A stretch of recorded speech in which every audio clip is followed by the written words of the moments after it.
Some days you can't win no matter what you do or say. These are the days you wish you had pulled a sheet over your head and stayed out of the house. Being the head of the house, according to your better half, means you have a certain responsibility that you sometimes wish you had. Mine started the moment I was awakened by the police department at 7 a.m. on a Saturday morning and told that my bar had been broken into. I quickly got dressed and sprinted out the door, ready to jump in my Ford, but discovered I had a flat tire. It didn't help that I had only gotten about 4 hours of sleep. In a hurry, I grabbed my wife's company car since it was Saturday and hit the road. Unfortunately for me, since the cash was locked in the safe, they had taken most of the bar's liquor supply. One of the officers said someone had gotten themselves a huge new stock of top-grade bootleggers. They damaged the front entrance by driving their car through it. My rough estimate is that it should be at least 2 weeks before it opens. The police wrote it up as a robbery. After the insurance agent came and took pictures, I boarded up the house. Now I had to wait for the insurance agent to start repairing the main entrance. Fortunately, the retail losses to my business would be covered by insurance until I could reopen. It was around lunchtime, and I was getting ready to climb into my wife's car to go home when I heard a voice yelling, "Melody, wait!" I turned in the direction the male voice was coming from, causing the man running toward me to freeze in place. When I looked at him, he muttered, "Oops, sorry, I got the wrong car," and quickly walked away. Back home, I described the man in detail to my wife Melody, but she didn't seem to guess who he might be. Melody asked me the reason I was in such a hurry early this morning that I had to take her car. I replied that the bar had been broken into and the police had called me to the scene. After a quick bite of a sandwich, I changed the tire on my truck and went to fix it. It turned out to be a burst valve stem. Before heading home, I stopped along the way to pick up 2 new pairs of blue jeans, a package of Hanes t-shirts, and a MAGA hat. When I returned, I found a note from Melody saying she had gone shopping. I used to work on Friday and Saturday evenings because that was when we had the most work. This meant that by the time I got home, it was already morning. I shaved off my beard for the first time in 12 years, after which I showered and got ready to hit the road as usual. Except I didn't brush my hair. Their natural curls ended up strewn everywhere. As a result, I had changed my appearance so much that I almost didn't recognize myself. I was going to make the most of the night and check out the other establishments in town. I headed out at my usual time, as if nothing had changed, since Melody still hadn't returned. Entering the bar through the back door, I grabbed my new clothes and changed into them. I picked up an old pair of reading glasses that one of my coworkers had left behind to complete my new look. Clean-shaven, I looked much younger. With black-rimmed glasses, I could pass for a university dork. Then it dawned on me that everyone knew my truck, so I called a cab to pick me up and take me to National Car Rental. I chose a white, unassuming, medium-sized Ford. I started on the north side of town, working my way south. Walking into a restaurant and ordering a beer, I observed how well-trained the staff was, studied the location, decor, customers, and prices.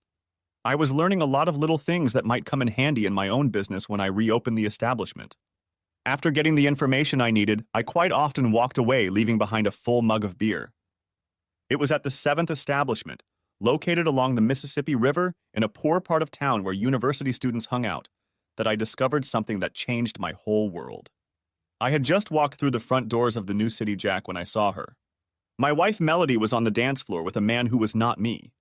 For a slow dance, they seemed to be dancing pretty damn tight. My first inclination was to do some serious physical damage to his face, because this was the same man who ran up to me during lunch calling her by name. This clearly indicated that my loving wife was lying to me. Melody was wearing a tight outfit like I had never seen before. The blouse was half unbuttoned and everyone could see her full cleavage. Being a bartender, I knew that appearances can be deceiving. I started looking for a seat to observe her when a guy shouted to me over the loud music, "There's room here if you agree to buy a table."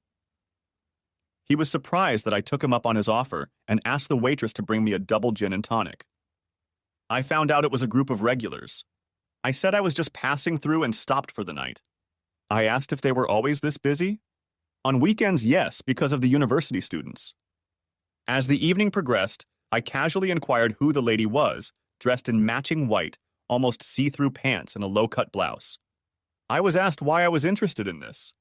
I said that she seemed to flaunt her sexuality a lot, as if she was looking for someone new. "She does that a lot," was the reply. "Melody Corbett is her name, and this is her boss, Payne Richards." I asked what's their history. "Are they friends with benefits?" The general consensus is that he's single and she's complicated, but they're regulars here and have been known to be together all the time. The red-headed girl sitting across from me said they come here every Friday and Saturday night since her husband works out of town. The only thing I found out beyond that was when one of the other girls at the table said that they always come in her car. Before the band started their last set, I thanked the table for letting me join them. I treated one of them to another round and said goodnight. Slipping outside, I quickly found her car and was already deflating all of her tires when I was caught by a pretty red-headed girl sitting at the table. "You didn't know, did you, Caleb?" the redhead said. "My name is Carrie Ann, by the way, and I work with them." "Everyone at this table does too." "How did you know who I was?" I asked. "I didn't. I could just see by the look on your face that you had been holding back your ardor all night. Even though you tried not to, your eyes followed her too often. It wasn't until I saw you let the air out of her tires that everything fell into place. The questions you asked earlier made me wonder what the first thing I would do if I were her husband who had just found out about this," said Carrie. "So here I am to find out if I'm right. You don't work on oil rigs, do you? Maybe when you're done we should talk. It's only fair that the white Ford Tarsus in the corner labeled rental is the car I use. The Baitia Street bar is closed because it was trashed this morning," I said. "Melody thinks I still work there. I used this night to check out the competition, and I've been going around to different bars all night checking them out. Here are the keys. Get in it. I really don't want you on my radar in case someone else catches me. You work at Baitia's on Baitia. This place has a great reputation," she replied, taking her keys and walking away. As soon as I was done, I joined her. Carrie was sitting in the driver's seat starting the car. I was lucky no one else was out. "Where do you want to go?" asked Carrie. "Any place where we won't be disturbed or overheard," I replied. "This is my apartment. Besides, I needed a ride home," Carrie said with a smile. It was a 20-minute drive to her modular home outside of town. I was surprised to see a car in the driveway. "That's my car, Susan. The brunette who was sitting with us picked me up and we drove together. It's easier to brush off unwanted attention if you say you came with a friend," she said. I texted her and told her I'd taken a cab home. It was a beautiful house that looked like it was new because it looked like it had hardly been used. She got us each a couple of beers and we started talking. "Carrie Ann, thanks for catching me." "I don't know what else I would have done if I had stayed," I said. "You made me realize that I may have been overreacting." "You weren't paying. He has a monthly standing room at the Ramada Inn on 4th. If you follow them, you'll find the two of them going there right after closing time," Carrie Ann explained. "She comes in with a shopping bag wearing blue jeans and a t-shirt, and when she goes out with him, she's wearing dressy clothes. After they return, about 2 or 3 hours later, she leaves, freshly washed, in the same blue jeans and with the same shopping bag in hand." "How do you know all this?" I asked. "My brother is one of the night managers. He works Wednesday through Sunday. According to him, they've been lovers for over a year," Carrie said. "It was Melody who told him that you work on the oil rigs and can be away for up to 6 months at a time.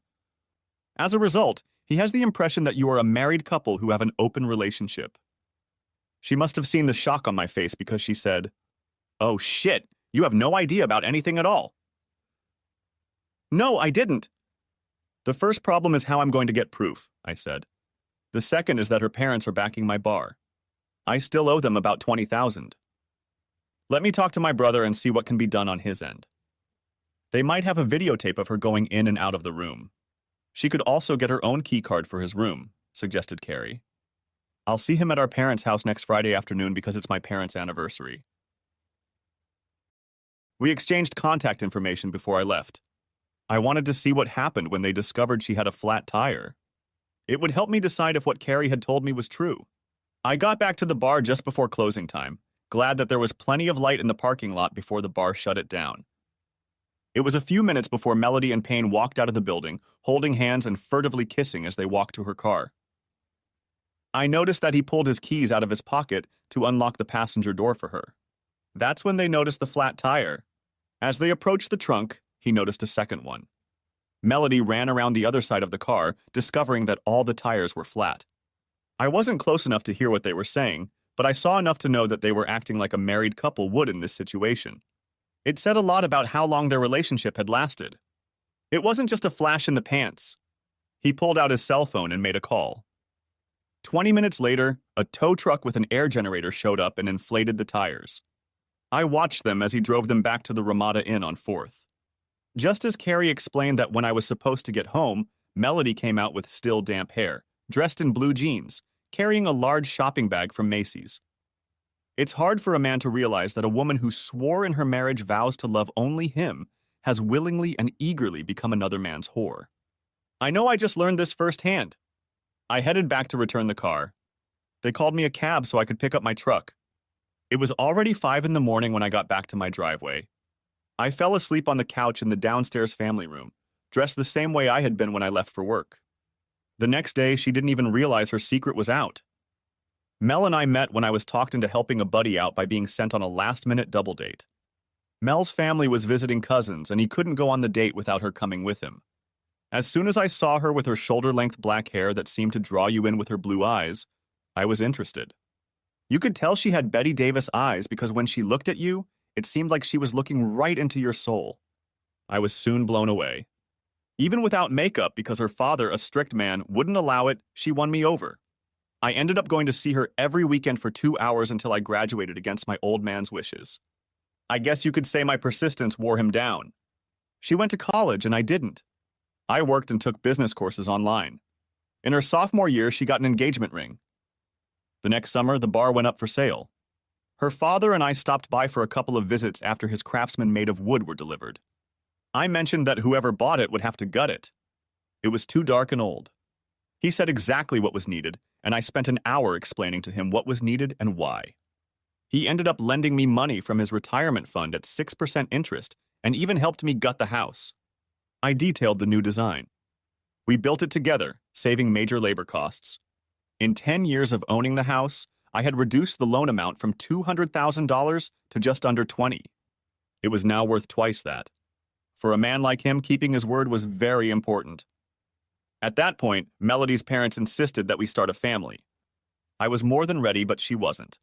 Now I understood why Melody wasn't ready. In her eyes, from what I could see, I wasn't good enough to be the father of her children.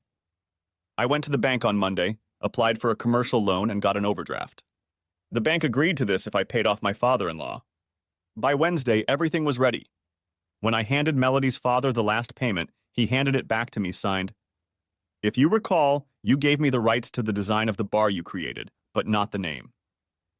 My retiree sold the plans 6 times, and as a result, I more than doubled my initial investment in you. He then wrote out a letter stating that the final mortgage payment received was paid in full. The next day, I went back to the bank and paid off the loan, leaving only an unsecured overdraft. The repairs and some changes I had in mind were progressing on my bar, but my wife, with her head up her ass, still had no idea what was going on.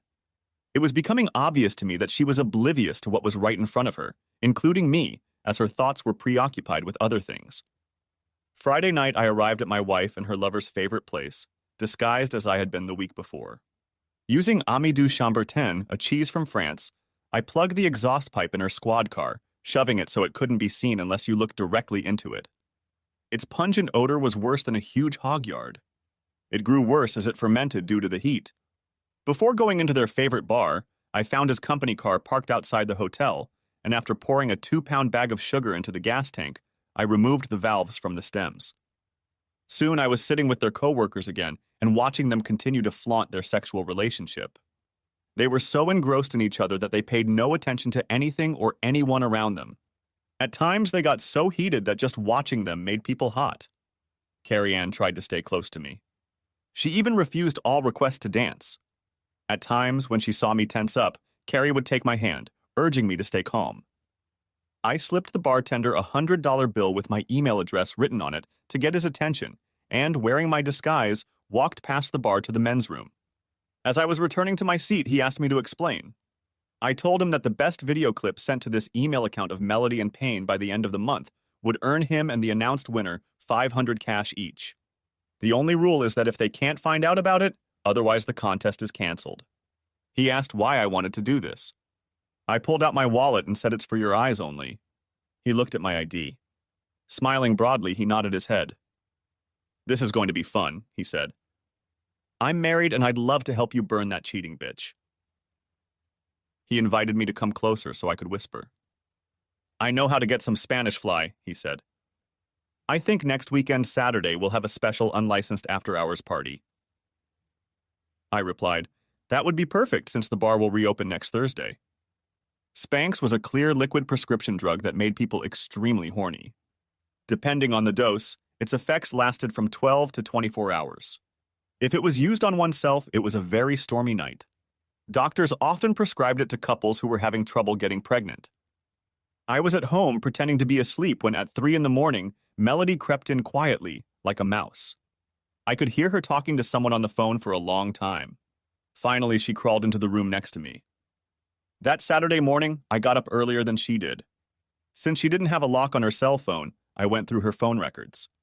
She had talked to Payne after she found out I was home. She had also forgotten to erase her messages. One that interested me was addressed to her older sister. It read, Sis, I need a cover for last night. I'm going to tell Caleb I was with you last night. Using my cell phone, I took a picture. Of course, I later got the explanation that she had gone to visit her sister and brother.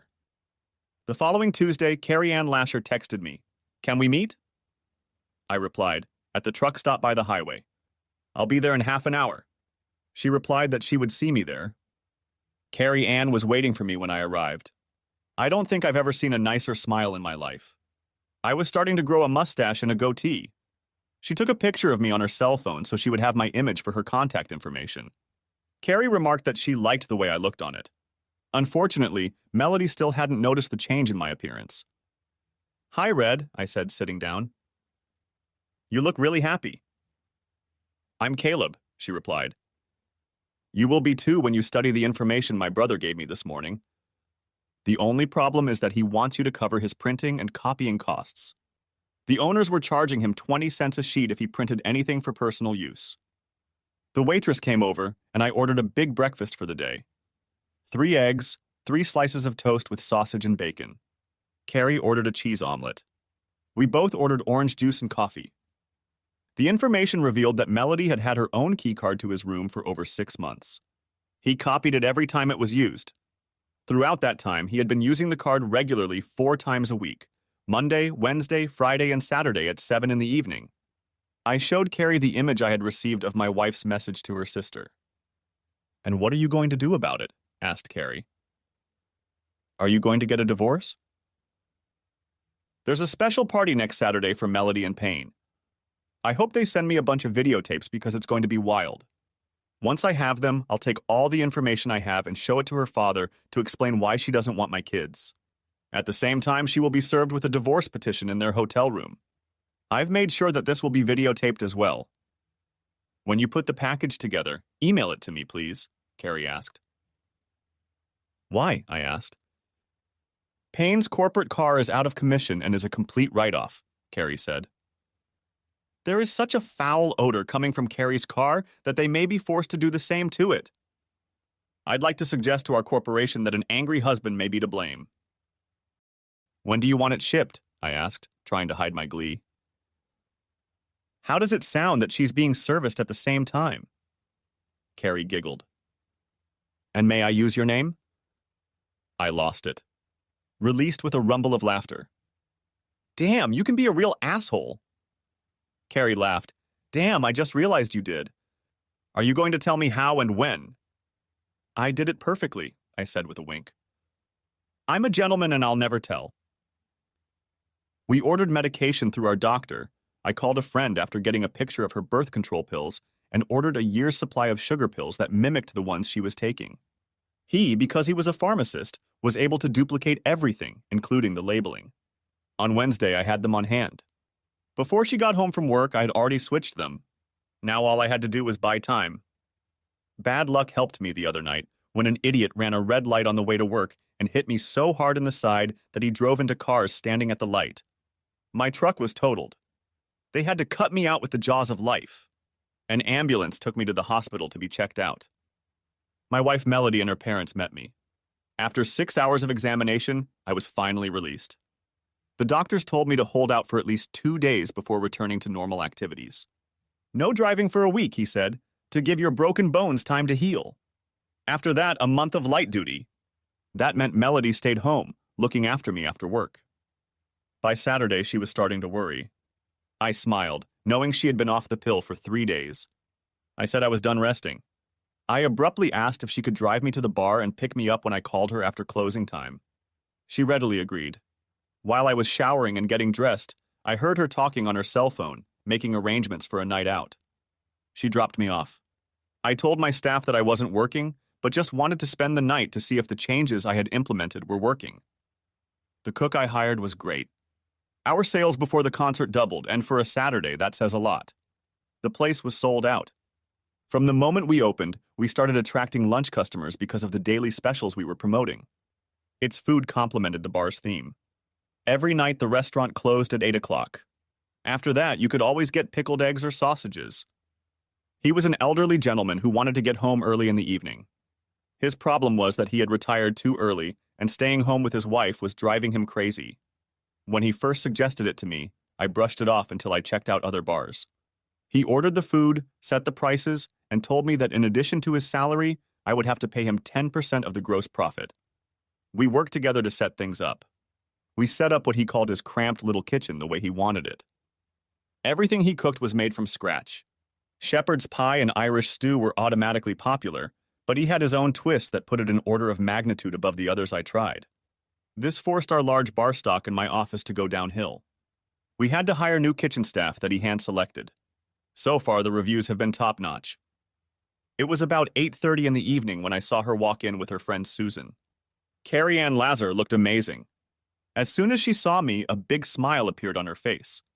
At 9 o'clock at night, we had a 3-piece band that started playing light folk songs and a few Irish standards. On a good night, the dance floor was half full. They sat at a table for 8 people. Carrie Ann was dressed in Irish colors. Her blouse and pleated skirt complemented each other perfectly. Seeing a natural red-headed woman in green was amazing. One of my waitresses said she was an attention getter. I had to agree, as I had a couple of specialty drinks prepared for them. I held them up to them myself, saying, "Compliments of the house." "Caleb," Carrie Ann said as if it was important. "You remembered what we like, thank you. Caleb is my dear friend Susan." I extended my hand in a friendly way and Susan took it. Then she said she'd be right back. I went behind the bar and got myself a large glass of ginger ale. I promised myself that I would never drink in my own bar. I had kept that promise for 10 years and I wasn't about to start now. With that glass, I walked back to the table and sat down across from Carrie Ann. Carrie stood up and sat down next to me. Susan didn't look surprised. "I'll take the seat early," Carrie Ann announced, "before the rest of the team arrives. Susan, Caleb is Melody's ex-husband." "You're not kidding, are you?" replied Susan in surprise. "No, it's not," I replied. "That first night you all met me, I was checking out what was on offer in town because this bar was closed for renovations. I was in complete shock when I was invited to sit at your table. Later, Carrie caught me doing something I shouldn't have done on the street. After I told her about my behavior, I ended up giving her a ride home. We've been friends ever since." "He had no idea what his wife was doing while he was here at work," explained Carrie Ann. "That's why we're here today. I wanted to make sure he wasn't alone." "But why Baisha on Baisha?" Susan said. "The place has a reputation as a high-class establishment." I laughed. "I'll take that as a compliment, although that wasn't my goal when designing the bar. I just wanted to have a nice enough place to bring my girlfriend." "Susan," Carrie said, "Caleb not only built this bar, he owns it." Carrie and I noticed Susan's surprised look. It wasn't long before the place began to fill up. When the rest of the team arrived, the table was filled to capacity. Carrie Ann and Susan kept me on the dance floor most of the night. My staff was glad that I was enjoying myself for once. It was noted that the dance floor had never been so full. I was surprised when everyone agreed that the volume of the orchestra was just right. It was loud enough that you could hear your thoughts. The staff noted that we had a larger crowd than usual for a Saturday night. After the bar closed for the night, I asked Carrie Ann to drive me home. She and Susan did so. That's when she told me that most of the crew agreed that this place was a much better place to hang out because it wasn't designed for the university singles crowd. I was pleased because word of mouth had just expanded my clientele. Waking up late Sunday morning after 8 hours of sleep, I discovered that Melody wasn't home. That didn't surprise me. I figured that if everything had gone according to plan, she wouldn't have made it back in time. I spent the next 2 hours being a very concerned husband. I spent time calling both sides of the family looking for her, while feigning concern as all calls from me to her went to voicemail. I called Carrie Ann and told her what was going on. She decided that my calling everyone was a smart decision on my part. While talking to her, I got another call. I told her I would call her back. It was my father-in-law. "Hi, Dad," I said. "I'm sorry I still haven't heard anything after talking to you this morning." "That's what I thought, Caleb. That's why I'm calling." Mary and I decided to come to the Ramada Inn on 4th for Sunday brunch. Now we wish we hadn't because we found Melody's car parked there. "I don't know what to tell you, Dad. I haven't had my truck replaced yet and I still can't drive. There's no way I can make it. So go enjoy your lunch and I'll talk to you later," I replied in a concerned tone. My father-in-law was a strict man who lived and died by his own standards and principles. In his opinion, there was too much gray in the world. Everything had to be black or white. He didn't want to watch Anderson Cooper because how could anyone take anything that Colobus said as truth? He couldn't understand that in our society, the basic truths he was raised on no longer existed. He was surprised that a man my age didn't have tattoos on his body. I replied that I have a lot of respect for myself, so I refused to follow the masses. Most of those who put tattoos on their body regret it later. Just because people chose to live their lives as they see fit did not make them right in my eyes. Our society has become so self-centered that we have stopped caring about our neighbors. One evening, we had a heated discussion about law and order and their decline. I said that people still look to our government as an example of how we should behave, and look what they do. One side says we should follow the law, the other side encourages breaking it. One promotes irresponsibility, the other demands responsibility. The word racist has been changed by one political party to mean that regardless of color, religion, or heritage, you are a racist if you do not promote and accept their views as if they were the gospel of Jesus Christ. If Hitler were alive, I added, he would claim that they are following the early years of his life's journey. In their eyes, you and I are but a minority to them and their followers who are too stupid to follow their doctrines. If you argue with them or oppose their wishes, you are branded a racist, harassed, and attacked. Now they show up in democratically controlled cities wearing masks, peddling their form of social justice against people like us. The only opinion they want to hear is their beliefs coming out of your mouth. Unfortunately, the leadership says the situation will be investigated and charges will be filed, but we both know that will never happen. Equal justice for all is a thing of the past. He agreed that the situation will get worse before it gets better. This is exactly what Hitler and his followers did before coming to power. We who study history to learn see our great country repeating history. It is sad that one party had to bring such a culture back to America and make it normal again. It was these same attitudes that led to the first Civil War in the United States of America. At times I had to wonder if we were headed for the second one. Dad, I finished, whether we like it or not, this is the reality of the world we live in now. The way he looked at things, if her father caught Melody with a lover, she'd be lucky to escape his wrath with her life. I wrote to him that this wasn't the first time she'd gone somewhere without my knowledge, and attached an image of her message to her sister. I called Carrie back to let her know what my father-in-law had discovered and what I had just done. She laughed, then asked what I was doing. I replied that other than smiling, it was nothing much. "Do you want me to pick you up so we can do something?" she asked. I honestly said I'd love to, but it's probably best not to disappear. They'll worry, and I think they have enough to worry about already. It was about 6 o'clock in the evening, and I was sitting in the kitchen eating a pizza that had been delivered to me when I heard a car pull up in the driveway. When I looked out the window, I saw that it was Melody's dad, and he was alone. I watched him get out of the car. He looked like a broken man. I went and let him in, then got a bottle of Marker's whiskey to pour us a nice stiff drink. Taking a clean plate, I told him to eat a slice of pizza. "Caleb, it's bad. I was at home when I called you. Your message got me thinking, and I went to talk to Mandy first because I wanted to make sure my thoughts were right," he said. I asked the day manager of the hotel to call the night manager early. I came back. It seems the affair with Melody had been going on for over 6 months.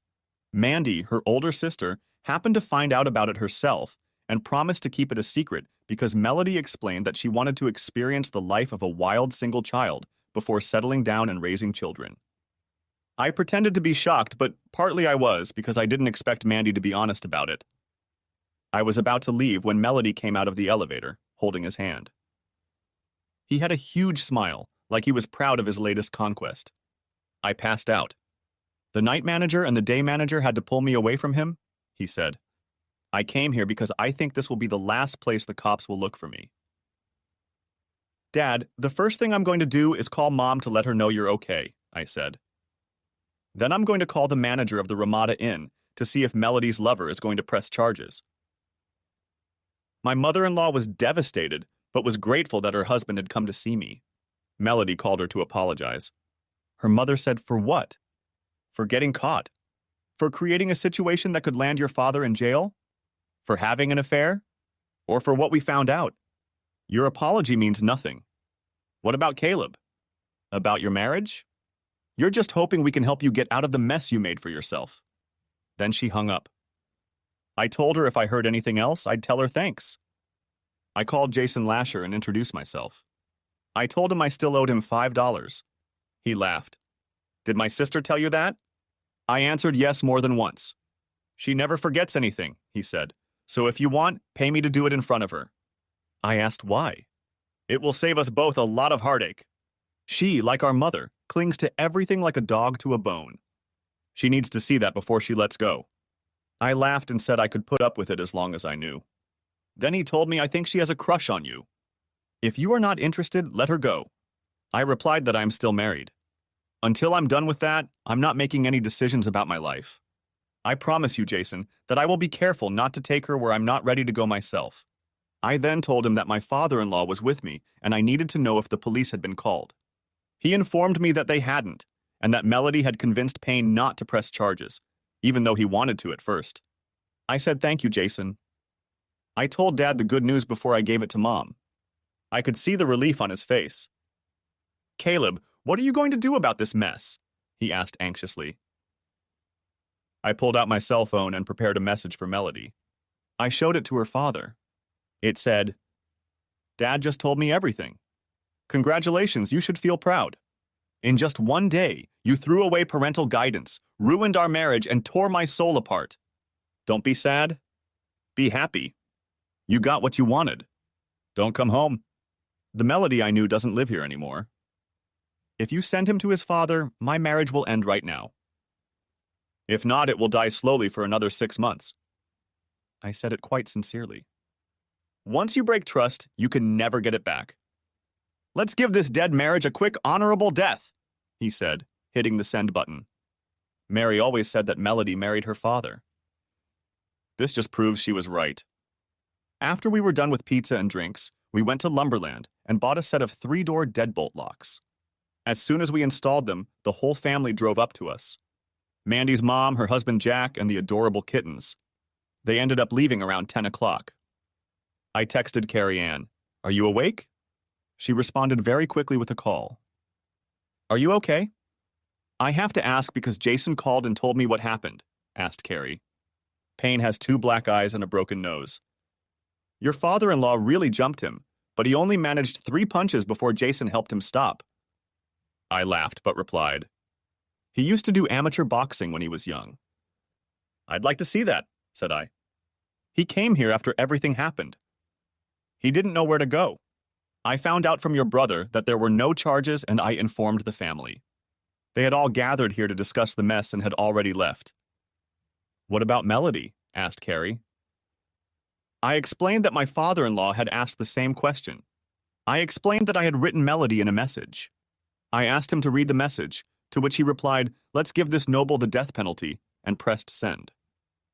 Your father-in-law sent a message for you. That's unrealistic.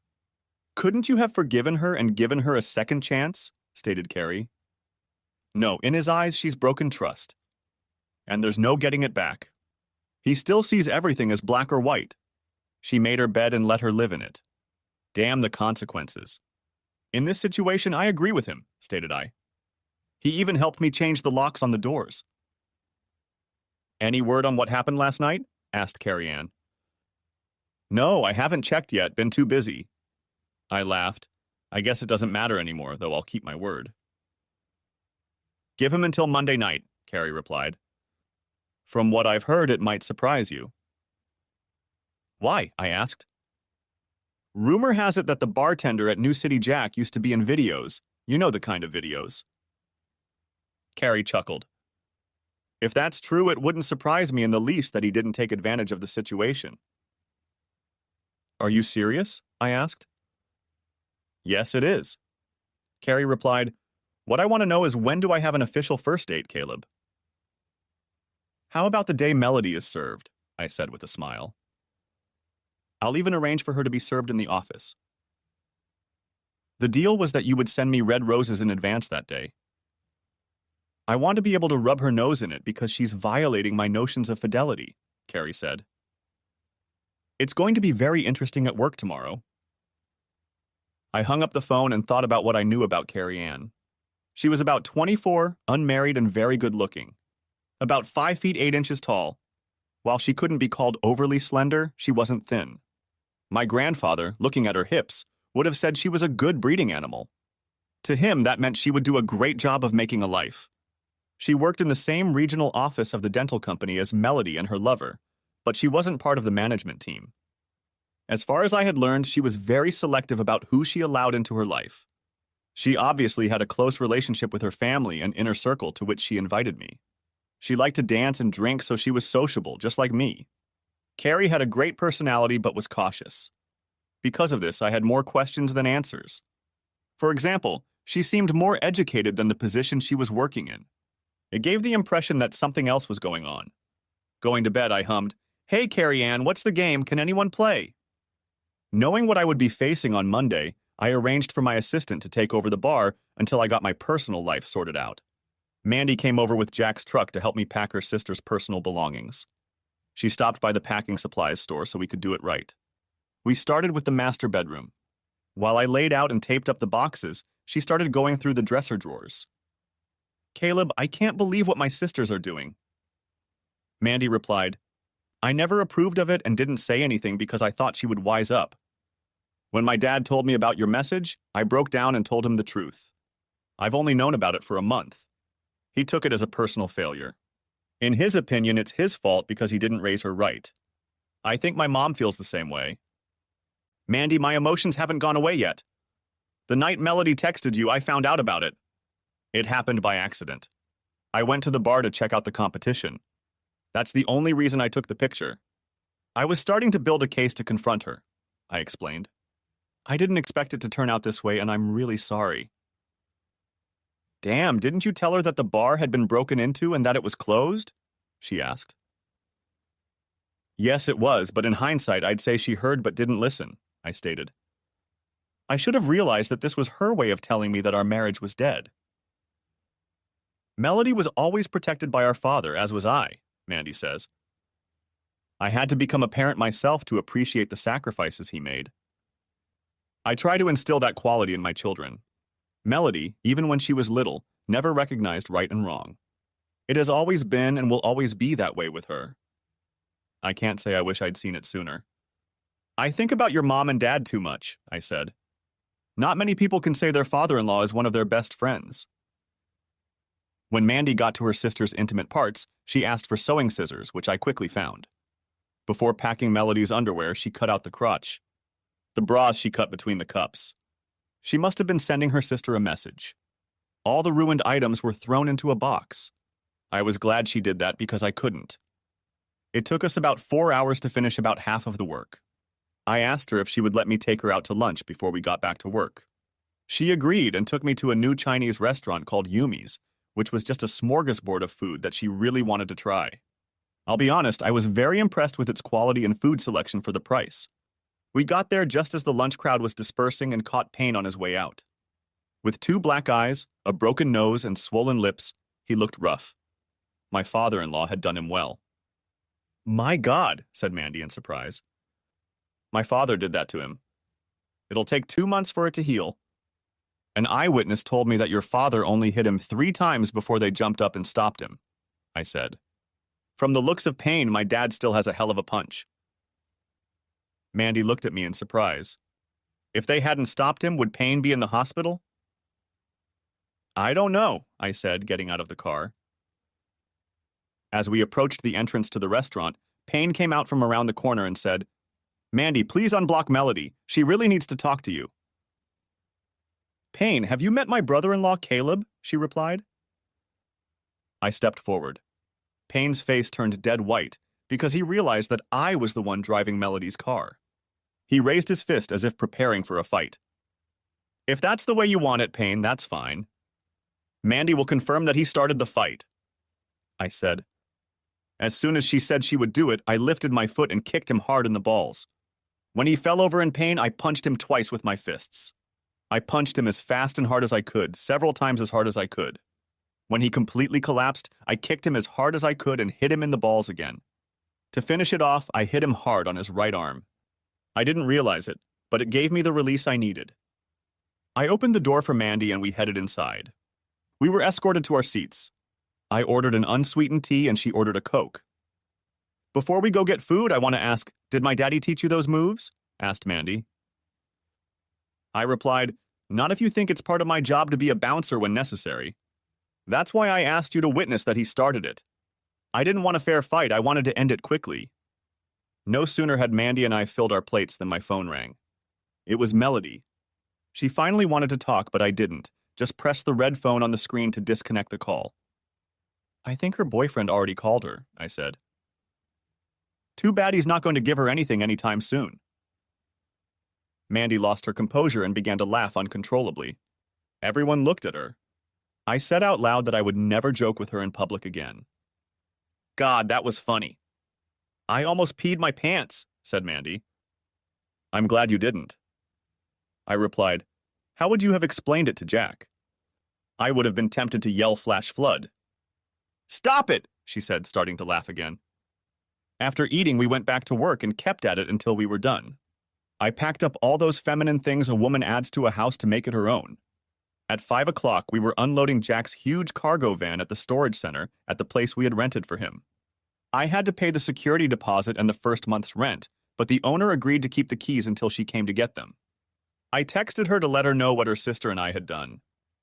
My insurer called about my truck with an offer from the guy who hit me. I knew it was low, so I told them I didn't want the money, but they should replace the truck with a commercially inspected vehicle with the same mileage or less.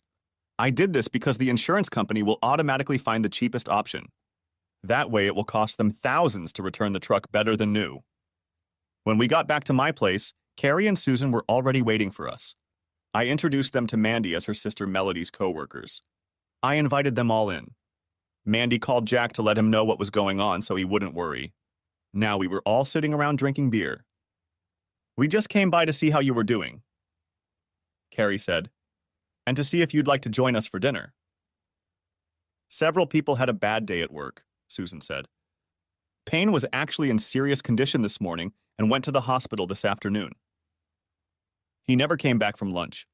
Melody was looking for an apartment during lunch." "I wish I felt sorry for any of them," Mandy said. We spent the day moving Melody's things into storage. Caleb let me pack her underwear, which I handled so that all her future lovers would have easy access to it. I informed the corporation via email why there was a problem with Payne and Melody's corporate machines, Carrie Ann stated. I attached a nice picture of Payne's face, saying that's what happened when Melody's father caught them. I added that office romances were not allowed, let alone long-term affairs. "Do you hate my sister that much?" asked Mandy. "No, I hated her behavior." "I understand that you may feel that way because of what I did," Carrie said. "I grew up in a family where we were held accountable for our actions. If we did something good, we were praised. If we did something bad, we paid for it. I just think they got away with it for too long." I got a call from the bar, and I excused myself to take the call. Later that evening, Carrie told me about what I had missed. "Okay, Carrie Ann, how long have you been in love with Caleb?" asked Mandy seriously. "The first night I met him, when he discovered his wife's romantic interest, I watched him hold back his anger until he stopped." Carrie said, "Instead of confronting her in public, he went outside and let the air out of her tires. I caught him. I could see his pain even though he was trying to hide it. He told me to wait in his rental car because he didn't want me to get caught with him. He was ready to go down for his behavior, but he didn't want to take me with him. In that moment, I realized he was different. We talked that night. He didn't swear. He didn't humiliate her. He was just trying to figure out how to get evidence to gently explain to his father-in-law why Melody didn't want to have children with him. Caleb has always been special, Mandy explained. In his relationships with other people, he seems to be able to step into their shoes. In family problems, he has always acted as a peacemaker. He's hurting, but he won't admit it to anyone. You have my blessing, but if you hurt him, I will come after you. When your father caught Melody in pain and lost him, I was surprised to find out that he came here to be with Caleb, Carrie explained. Did you know that your father was the one who sent the text that ended their marriage forever? No, I didn't. Thanks for telling me, Mandy replied. That explains why my parents didn't discuss our attempt to save their relationship. I came out and said, Mandy, call Jack and the kids and tell them to meet us at the bar. I just started making shepherd's pie for all of us for dinner, including Susan and Carrie, so give me a minute to change. After cleaning myself up, I returned to find Mandy gone and Susan waiting in the car. Carrie had put the beer bottles away, tossing them in the trash, and was busy wiping down the table. Thank you for doing this, I said. You're welcome. I like your sister-in-law. I think we're going to be good friends, said Carrie. She thinks very highly of you, doesn't she? So does she, I replied. At that moment, Carrie moved toward me, wrapping her arms around me. She lifted her head toward me. I responded favorably, lowering my head toward her, sharing our first taste of what was to come. We walked out of the house, holding hands, and headed to the car. We both saw the smile on Susan's face. I'm sure she saw ours as well. Carrie climbed into the front passenger seat and I climbed into the back seat. It took you two quite a while, Susan said, to recognize your attraction. You both moved slower than molasses. We're taking small steps until we get this whole mess sorted out, Carrie said. You know very well that when and if I get married, I want to be a stay-at-home mom when I have kids, with a husband who thinks like I do. We all arrived at Bythea's house at the same time. Of course, Mandy and Jack's 2 children ran up, clinging to my legs. The little angels had spent the day with their maternal grandmother. I walked into the bar holding a little girl in each hand. Jack swung the doors open in front of me. I heard Mandy tell Carrie that I would make a great father. My daughters just adore him to death, she said. When they're feeling really bad, he's the one who can make them calm down and go to sleep. You have no idea how many times I've called for him to come over and work his magic. I made a mental note to get a couple of bar stools. Mandy backed the service truck into the store her husband owned. The shepherd's pie got great feedback from everyone. Even older Mandy liked it because she put it all over her face. Which meant it was on me too, because she sat on my knee. Carrie seemed to be focused on me and my niece. We were all served a dessert made new by the chef. I laughed as Carrie finished her first glass. She reached over to take a sip from mine. When she tasted it, she was surprised that it was only ginger ale. You're being naughty, she whispered. I laughed, then whispered in her ear. I made a promise to myself that I would never drink alcoholic drinks in this bar before I opened it. And so far I've kept it. I don't know what I said, but tears came to her eyes and she looked very proud. My assistant informed me that as of 6 p.m., when the shift changed, sales at the bar were up 16% and food sales were over 1,000 for the first time. When the ticket arrived, I pulled out my debit card to pay for it, handing the little girl to Lynn Carey. Susan asked why I was doing this. Even though I own the business, it's still a business, I said. I want my employees to be honest, so I have to be honest too. By paying my bill like every other customer does, I'm letting them know I won't tolerate it if they leave and don't pay theirs. A lot of people don't think so, Carrie said, but if you think about it, it makes sense. When the server brought the papers, I added 20% as a tip and put the card back in my wallet. After saying goodbye, Susan and Carrie drove me back to the house. It was time to check on the outcome of the party on Saturday night. When I opened my email, I realized that what Carrie Ann had told me was true. A bartender from New City Jack sent me a 2-hour video of the events of the night. It was professionally shot from various angles. The video was called Surviving University Night and started with Melody Corbett and Payne Richards. The show is strictly for 2 players. Opening the second and third files, I found copies of the contracts that both had signed, and their signatures were legally witnessed. It was now for sale on a paid adult site. The note said, "This will give you the tools to negotiate in a divorce. I went that route because the movie sells overseas and generates revenue every time it's shown, and I figured with your attitude you wouldn't mind. I didn't mind, and he was right. Melody will make sure her parents never see it. I texted Carrie to let her know you got it right. Surviving University Night, the video of Melody and Payne has now been posted on a paid adult website. I was disappointed at the lack of response until a while later when I heard a knock on the door. I had just finished showering and put on my pajamas. I opened the door half naked and wearing sandals. It was Carrie, and she was smiling broadly, but it wasn't Carrie, if you know what I mean. In less than 2 hours, she had lost at least 20 pounds from the bottom of her chest down. Come to think of it, she used to be a 10. Now she had to be a teenage 5.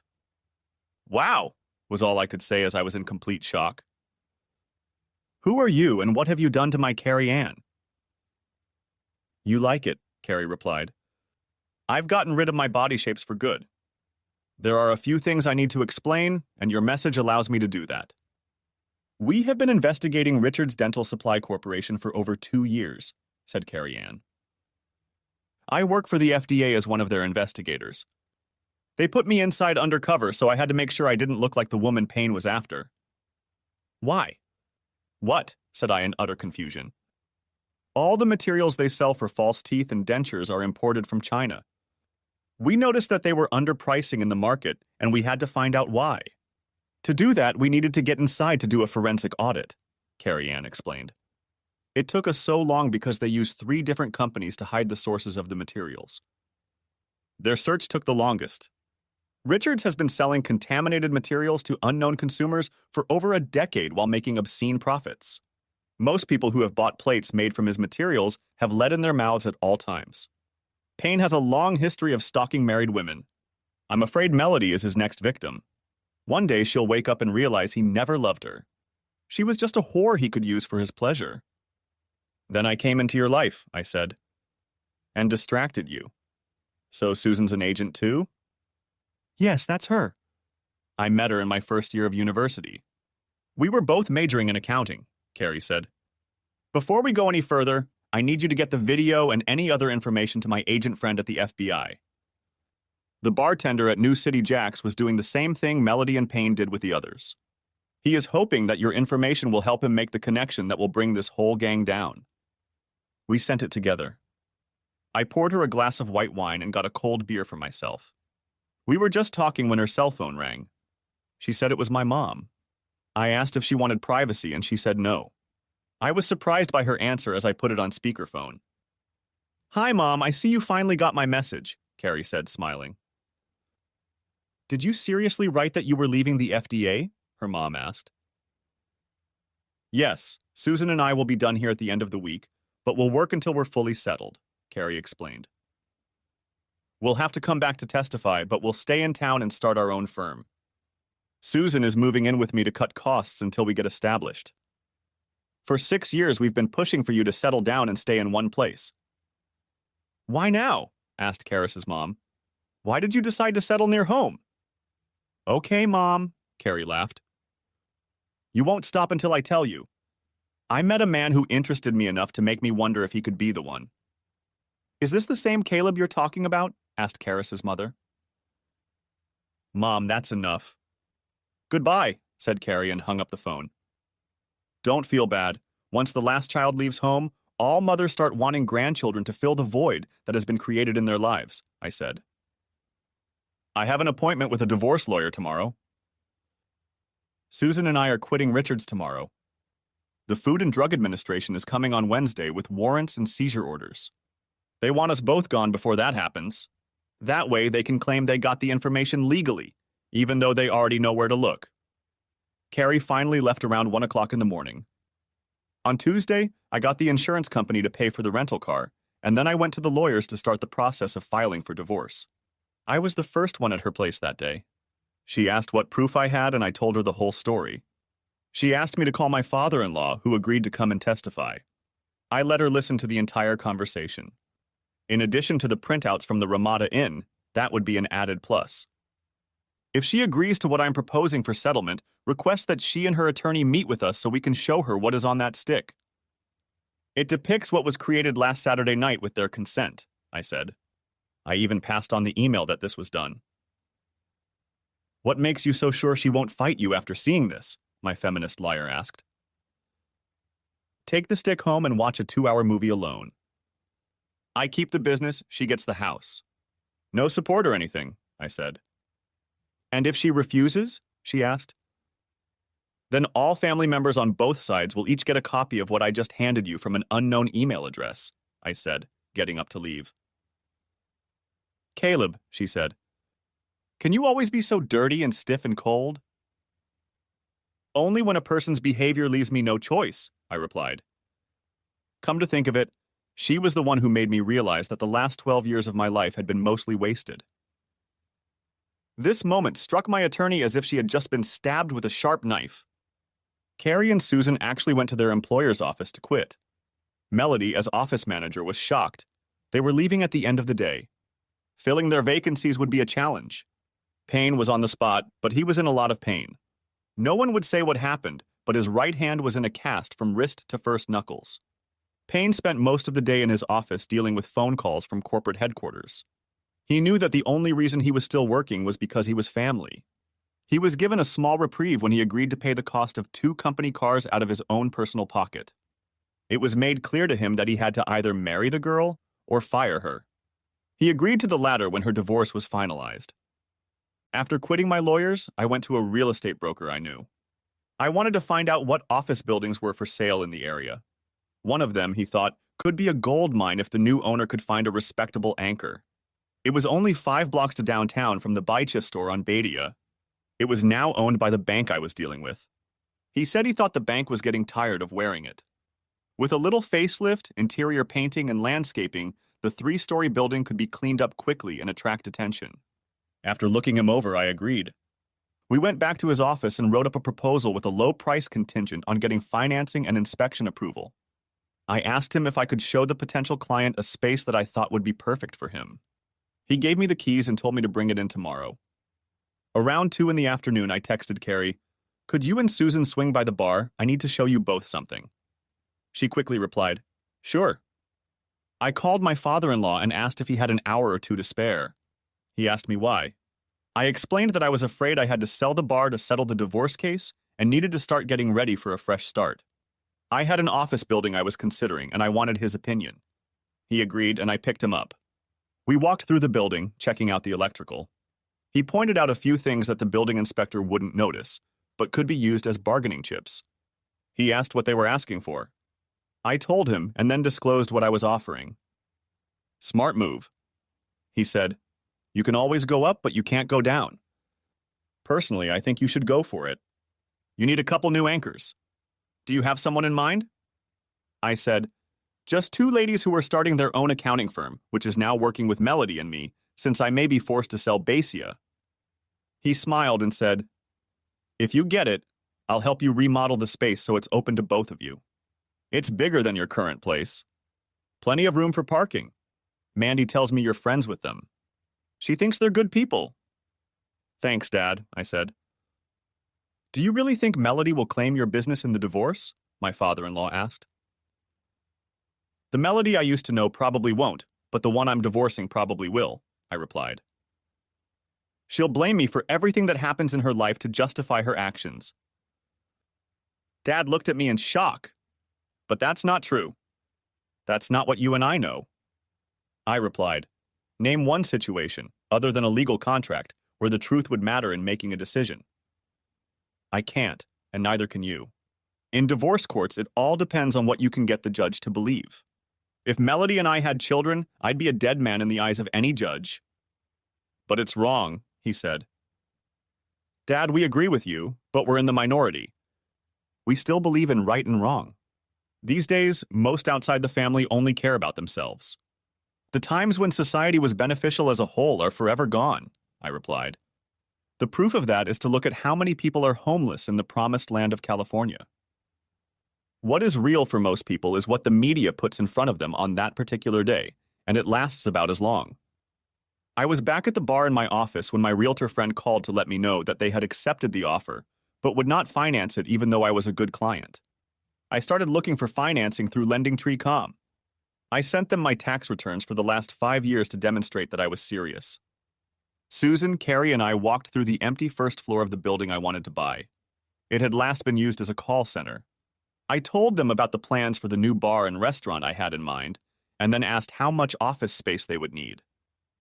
Caleb, we can't afford what it would cost to finish. That's why we're looking at something that's move-in ready, Susan said. I decided even then that I would cover the costs out of pocket and build as the bar is established. I'll know if I have financing by Friday.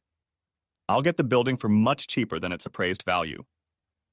I said, Melody's dad will help with the construction, so that will cut down on a lot of the costs. Why are you doing this? Carrie asked. Because the court may force me to sell Baitia on Baitia as part of the divorce settlement, so I'm planning accordingly, I answered honestly. So in the next couple days, draw your needs for the next 2 years on paper. I'll work from there. What if you don't have to sell the bar? Asked Susan. My assistant got a promotion and I have 2 surgeries, I said. Wednesday was a bad day for Payne, Melody, and his parents. The Food and Drug Administration showed up, visiting all of their regional offices and headquarters en masse. Melody was handed a copy of my divorce petition on the grounds of adultery.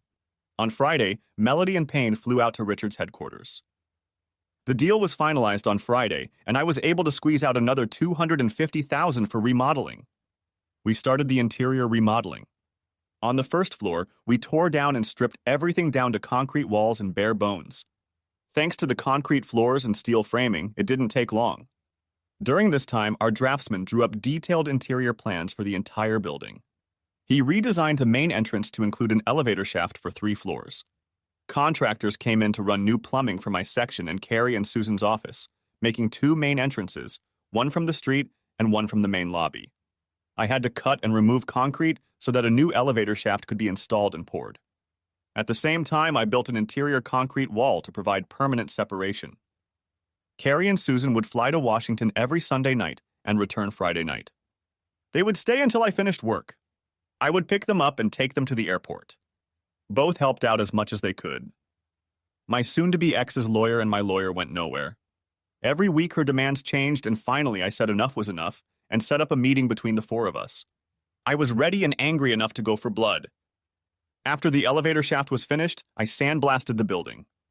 This removed the paint and returned the building to its original color, as well as refreshing the red brick to look like new. The crew remodeled the flat roof, bringing it up to modern standards. Finally, the interiors could be tackled. Her office would have men's and women's restrooms, a staff lunchroom, a beautiful reception area, and 6 offices. On my side would be public restrooms, a storage room behind the kitchen and bar, a suitable elevated area for the band with a nice dance floor. Contractors came in to do the interior. They did her part in less than 2 weeks. 2 more office buildings were purchased in the neighborhood. 2 buildings were sold and turned into the newest Bank of America branch.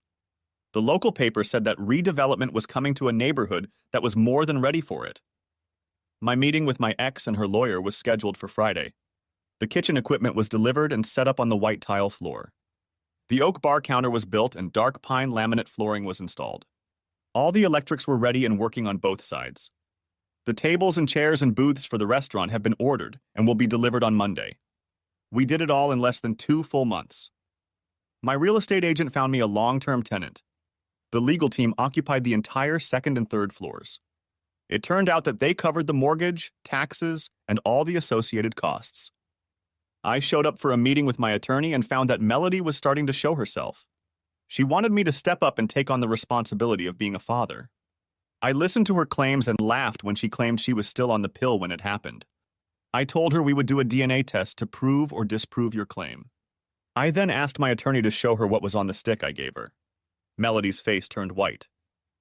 Last time I looked, it had over 2 million hits, each one costing $5.99 a pop. I said, according to your contract, you are entitled to 5%. Since we were legally married at that point, all of the proceeds you receive for this one-night adventure must belong to me equally because it must also be listed as a marital asset. Now I'm going to give you the weekend to offer me a serious agreement that will suit us both.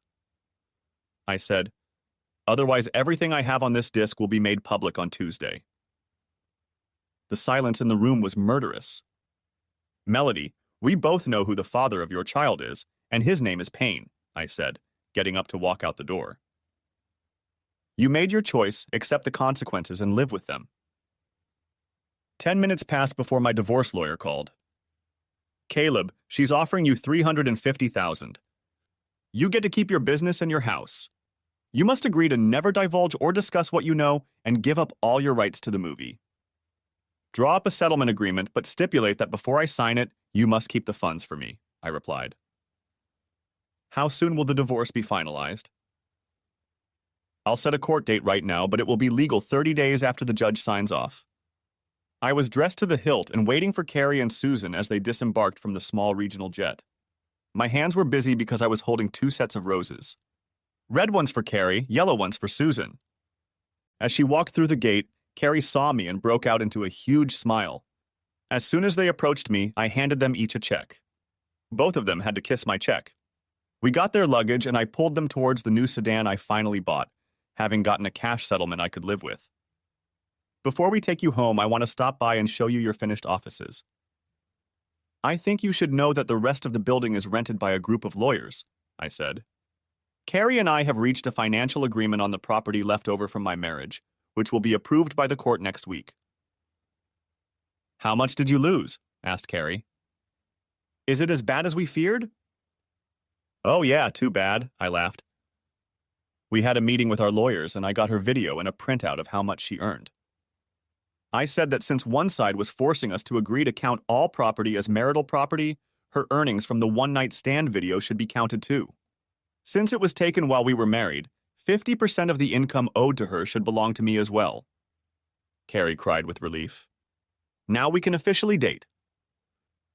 As a result of this and the threat I made at the end of the day, I get to keep my business, my house, and get $350,000 on top of that, I explained. She has a week to move whatever furniture she wants out of the house. What do you plan to do with the house? Carrie asked. I'm going to sell it because I don't think the woman I fell in love with would want past memories to get in her way. Tears of joy ran down Carrie's cheek. Caleb, you're still as slow as molasses in January. It took you over 2 months to say what I knew the night we met Mandy and her family, stated Susan. But when you do it right. Even Susan, usually more reserved, cried when she saw that their finished offices were now approved for use. The use of oak and pastel colors made the space warm and very professional. All that's left is to name the business and register it and buy the office equipment and furniture, I said with a smile. You ladies picked the colors well. Caleb Corbett, Carrie said, jumping into my arms. I love you. Damn it, you made me wait so long before you told me you felt the same way. No more holding back. Good. I just nodded my head and kissed her. Eventually, we took Susan to Carrie's house where they both now lived. It was the first time Carrie had traveled home with me. We spent a few hours catching up and fully opening up to each other. We went to breakfast at our favorite deli. Then I took her to Gerard's to see the rings. From cheap to the most expensive, she saw one she really liked but stepped back when she saw the price. I asked the salesman to bring it out so she could try it out. I went and brought it back. Carrie put it on her finger. It fit. While she admired it, I handed the clerk my debit card. Carrie said, Enough is enough. It's too much for a thing I'll only be wearing for a few months. You can put it in your jewelry box and give it to our oldest daughter when she turns 16, I replied in a firm voice. Even the seller had tears in her eyes as she processed the sale. Of course, the first person she called was Susan. We arranged to meet at the Baisha restaurant on Baisha at 6 o'clock. I told her that she should invite her mother and father to join us. She did so. They wanted to meet the man who had finally convinced their free souls to come home. I called Daniel my former father-in-law and his wife. Yes, I always called them Mom and Dad. To invite them over. Both said they would love to come. I informed them that Melody and I had come to an agreement and that the divorce would be decided next week. I found out that Payne and Melody announced their engagement in a text message a week ago because they still hadn't spoken. I contacted Mandy and asked her to bring the whole family.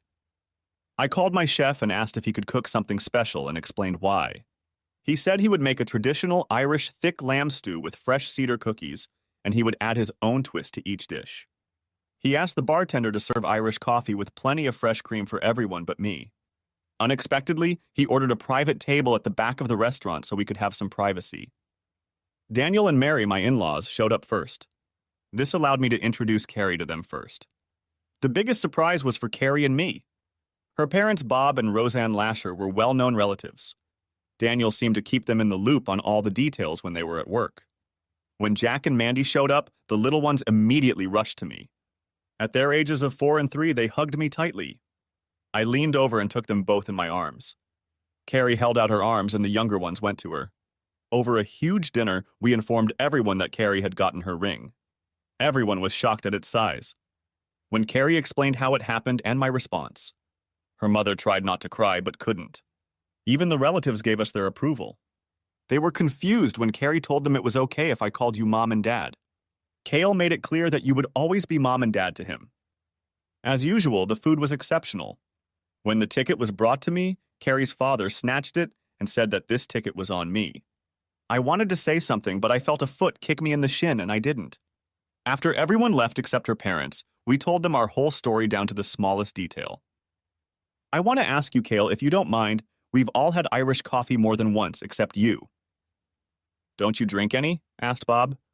I laughed. Carrie smiled. Papa Cale doesn't drink in any establishment he owns.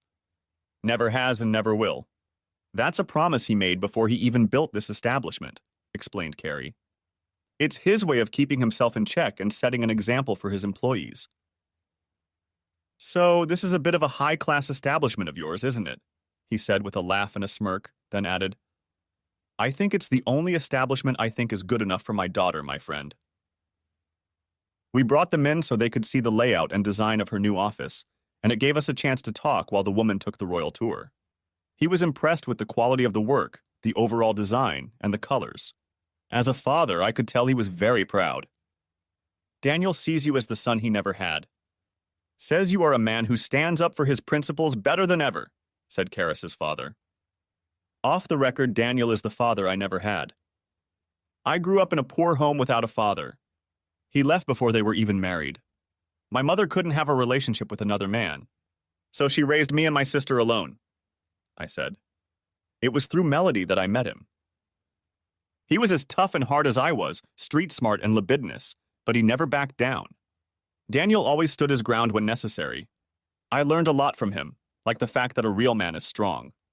In every way, he is my father, not by inheritance, but by choice.